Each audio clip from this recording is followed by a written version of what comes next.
Hello students, সামনে তোমাদের talent search examination 2024।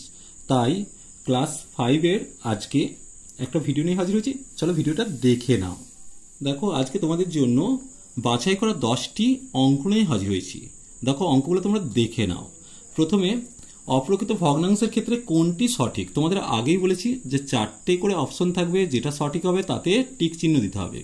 এখানের মতো অপশনগুলো দেখে নেব। লব গ্রেটার দেন হর, হর গ্রেটার দেন লব, লব সমান হর, কোনটি নয়। উত্তর হবে কোনটা? অপ্রকৃত ভগ্নাংশের একটা উদাহরণ তোমরা দেখে নাও তো আগে। উদাহরণ হবে 5/2। এটা হচ্ছে একটা অপ্রকৃত ভগ্নাংশ। তাহলে লবটা কি হলো? বড় হলো কার থেকে? হরের থেকে বড়, অর্থাৎ কয়ের উত্তরটাতে দাগ দেব। এরপর 2-এর কোশ্চেন দেখো, 7 ও 13 হলো পরস্পর ড্যাশ সংখ্যা। অপশনগুলো দেখে নেবো। মৌলিক সংখ্যা, যৌগিক সংখ্যা, লসাগু, কোনটি নয়। উত্তর হবে দেখো 7 ও 13 পরস্পর মৌলিক সংখ্যা, কারণ এদের গসাগু কত হয়? 1 হয়। তাহলে আমি মৌলিকটাতে দাগ দেব। এরপর দেখো, 100 ভাগের 1 ভাগকে আমরা লিখতে পারি। 4টে অপশন দেখো, 0.001, 0.01, 0.1, 0.00, এটা 3টে 0 1 হবে। এদের মধ্যে কোনটা সঠিক? দেখো, আমরা লিখছি কি 1/100। তাহলে কি লিখব? দুটোর আগে দশমিক বসবে, অর্থাৎ একটা দুটো। তাহলে সঠিক উত্তর কত হবে? 0.01। তাহলে এখানে ক্ষয়ের উত্তরটাতে দাগ দেব। এরপর দেখো, ফাঁকা ঘরের সংখ্যা লিখতে বলেছে। কি দিয়েছে? 4 আছে, 9 আছে, 16 আছে, জিজ্ঞাসা চিহ্ন। তাহলে এই শূন্যস্থানে কত বসবে? একটু খেয়াল করো। 4 মানে কত? 2 স্কোয়ার, অর্থাৎ 2 × 2 মানে 4। 9 মানে কত?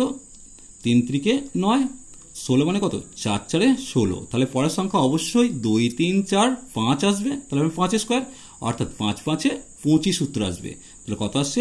25। তাহলে শূন্যস্থানে আমরা লিখে দেবো 25। এরপর দেখো, 18 মিটার লম্বা ফিতের 6 মিটার কেটে নেওয়ার পর কত অংশ অবশিষ্ট? দেখো, 18 অবশিষ্ট সমান আগে লিখবো। অবশিষ্ট সমান কত লিখবো? 18 থেকে 6 বাদ দেবো, অর্থাৎ 12 মিটার অবশিষ্ট আছে। তাহলে অবশিষ্টটাকে যদি অংশে কনভার্ট করি, তাহলে 12/18 লিখবো। এবার কাটাকাটি করবো। 6 দিয়ে কাটলে 2 হচ্ছে, 6 দিয়ে কাটলে 3 হচ্ছে, অর্থাৎ 2/3 অংশ উত্তর হবে। তাহলে 2/3 অংশ অবশিষ্ট আছে। এরপর দেখো 6টা, 8, 4, 2, 4 সংখ্যাটির দুটি 4-এর স্থানীয় মানের পার্থক্য। দেখো, এখানে একটা 4, এখানে একটা 4। একটা শতক স্থানীয় অঙ্ক আছে, আর একটা হচ্ছে একক স্থানীয় অঙ্ক। শতক স্থানীয় অঙ্কের স্থানীয় মান কত হবে? 400 হবে। আর একক স্থানীয় অঙ্কের স্থানীয় মান কত হবে? 4 হবে। এদের মধ্যে বিয়োগ করব। দেখো, উত্তর হবে 4, 4-এর পর থেকে 10 মানে 6 হলো, 1-এর পর থেকে 10 মানে 9 হলো, 1-এর পর থেকে 4 মানে 3 হলো। তাহলে বিয়োগফল কত আসছে? 396। এরপর দেখো 7-এর অঙ্কটা, √12² + 16² এর সরল মান চেয়েছে।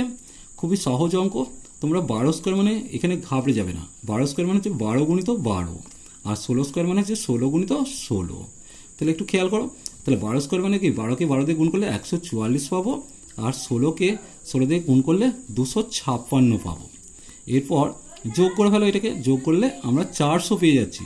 400টাকে আমরা লিখতে পারি 20 × 20। তাহলে রুটের ভেতরে 20 × 20, অর্থাৎ উত্তরে আসবে 20। এরপর দেখো, দুটি সংখ্যার যোগফল হচ্ছে 12 এবং বিয়োগফল 10 হলে বড় সংখ্যাটি কত চেয়েছে? তাহলে আমি যোগফল, দেখো আমি যদি লিখি বড় যুক্ত ছোট, সংখ্যাগুলো তোমরা লিখতেই পারো। তাহলে বড় যুক্ত ছোট মানে কত? কত দিয়েছে এটা? 12। আর বড় মাইনাস ছোট বিয়োগফল বলেছে, তাহলে সেক্ষেত্রে লিখবো 10। এবার দেখো যোগ করে দিচ্ছি। তাহলে ছোট প্লাসে আছে, মাইনাস আছে, কেটে গেল। তাহলে দুখানা বড় মানে কত আসছে? 22 আসছে, কারণ এই দুটো যোগ হবে। তাহলে সেক্ষেত্রে শুধু বড় মানে কত আসবে? শুধু বড় মানে 22কে আমরা 2 দিয়ে ভাগ করে দেবো। কত আসছে? 11, অর্থাৎ বড় সংখ্যা এসে যাচ্ছে 11। এরপর দেখো 9টা, দুটি সংখ্যার গসাগু ও লসাগু যথাক্রমে 2 × 70 দেওয়া আছে, 2 ও 70 দেওয়া আছে। একটি সংখ্যা 14 হলে অপরটি কত? এই ধরনের অঙ্ক খুবই সহজ, তোমরা আগেও করেছো, দেখে নাও। প্রথমে তো এখানে একটা সূত্র তোমাদের মনে রাখতে হবে। দেখো, সেক্ষেত্রে অপর সংখ্যা, আমি সূত্রটি লিখছি। তাহলে অপর সংখ্যা সমান কি লিখবো? না, উপরে লিখবো লসাগু গুণিত গসাগু,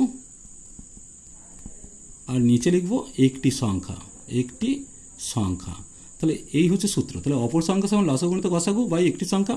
তাহলে সেক্ষেত্রে লসাগু কত দিয়েছে? 2 দিয়েছে, গসাগু দিয়েছে 2, আর লসাগু দিয়েছে 70, আর একটি সংখ্যা দিয়েছে 14। আমি কাটাকাটি করছি। 5 14 70, তাহলে এখানে কত হলো 5 2 10, অর্থাৎ অপর সংখ্যা হিসেবে 10।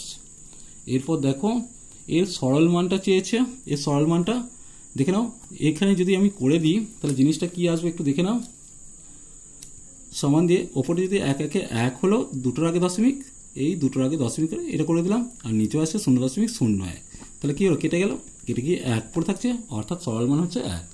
আজ এই পর্যন্তই। নেক্সট ভিডিও নিয়ে খুব তাড়াতাড়ি হাজির হবো। ভিডিওটি ভালো লাগলে লাইক শেয়ার কমেন্ট করো, পারলে চ্যানেলটিকে সাবস্ক্রাইব করে নিও। চলো টাটা, বাবাই।